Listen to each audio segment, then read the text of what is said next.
Salvete omnes. In this third section of our topic on Julius Caesar, we will learn about his invasion of Gaul to gain a better understanding of Caesar as a military tactician and commander. The key questions for you to make notes on are: number 1, how do we know about Caesar's campaigns in Gaul? Number 2, where was Gaul and what did Caesar go there for?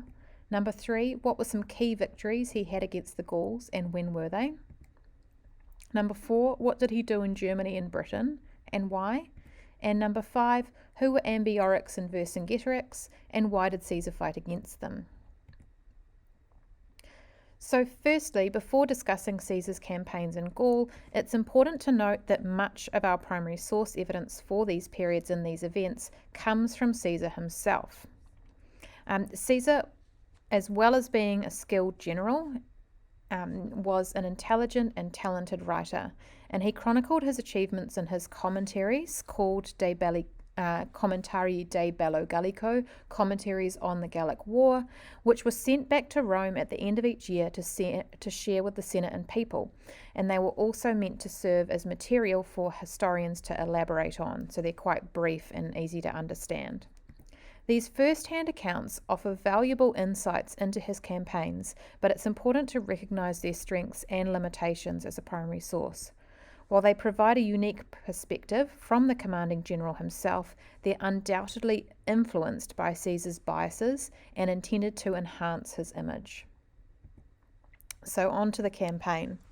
In 58 BC, after completing his consulship, Caesar assumed the role of proconsul and he took charge of Gaul. When we think of Gaul, we think of modern France, but in Roman times, this was a vast region comprising of Cisalpine Gaul, you can see that there at the north of Italy, and Transalpine Gaul, southern France along the Mediterranean coast. So this was Roman territory at the time. Although his initial responsibility was to oversee these Roman-controlled provinces, Caesar seized an opportunity presented by the mass migration of the Helvetii tribe through Roman territory. And Caesar viewed the Helvetian migration as a really useful pretext and excuse to expand Roman influence further westward. So he decisively defeated the Helvetii, and he was subsequently sought as an ally by the Sequani tribe, who faced aggression from the Germans, led by Ariovistus. And so we can see there on the map where Caesar was fighting in 58 BC at the edges of Roman territory. The year 57 BC marked the commencement of a full-scale invasion, and we can see that on the map in the north. So Caesar launched his forces against the Nervii to the north and claimed by that year's end that all Gallic tribes were under Roman dominion. He also achieved a significant victory over the Venetii, a tribe situated in present-day Brittany. We can see that in the west, in 56 BC. And then in 55 BC, displaying audacity and engineering ingenuity, in 55 BC, Caesar ventured into Germanic territory. He did this by constructing an enormous bridge over the mighty Rhine River, and he did this incredibly quickly. So we can see there 55 BC approximately, the area where Caesar was working.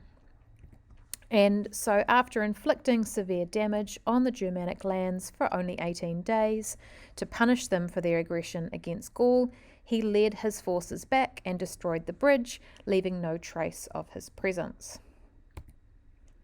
Caesar displayed further ambition in 55 and 54 BC as he embarked on not one but 2 expeditions to the enigmatic island of Britain.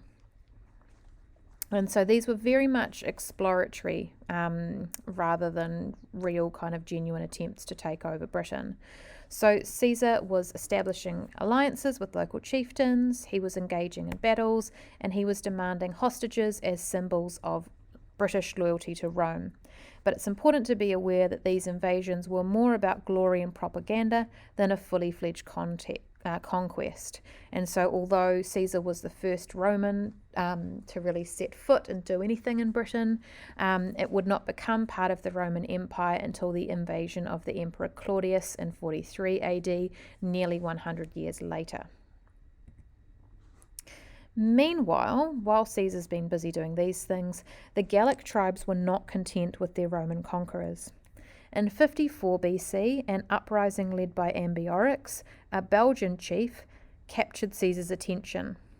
While he quelled this revolt, a more formidable challenge arose in 52 BC when Vercingetorix, a charismatic leader, successfully united the Gallic tribes against the Roman forces.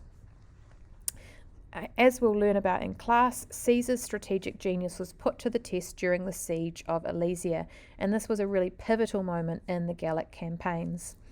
Ultimately, Caesar emerged triumphant and Vercingetorix surrendered, and he was later taken to Rome and executed as part of Caesar's grand triumph or victory parade. So before you finish up, make sure you have notes on the following key questions. Number 1, how do we know about Caesar's campaigns in Gaul? Number 2, where was Gaul and what did Caesar go there for? Number 3, what were some key victories he had against the Gauls and when? Number 4, what did he do in Germany and Britain and why? And number 5, who were Ambiorix and Vercingetorix and why did Caesar fight against them? Thanks, and I'll see you in class.